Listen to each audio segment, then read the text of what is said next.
Следващата новина е от България и тя е малко лоша.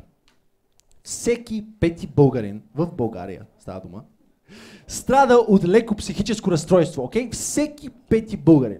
Значи става дума за 1/5 от всички българи и това е обявено на пресконференцията от Националния център по обществено здраве и анализи преди няколко дена. Това, което не ви казва в пресконференцията е, че става дума за 1/5 от всеки двама. Okay? Ще изчакам малко да го осмислите. Ако не можете, ще ви помогна с математика. 1/5 от 2 пери, а 2 пери това са 2 малки човеченца. Okay? Само да разберете за какво става.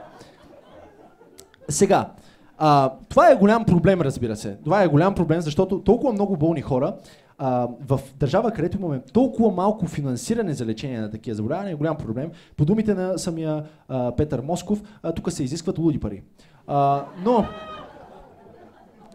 другият проблем, който тук е доста голям, е това, че в България има само 400 джипита, които са обучени да разпознават такива заболявания. Останалите просто трябва да гадаят. Окей, те се чуят левкемия или шизофрения. Левкемия, шизофрения. Левкемия, сигурно изглежда на левкемия.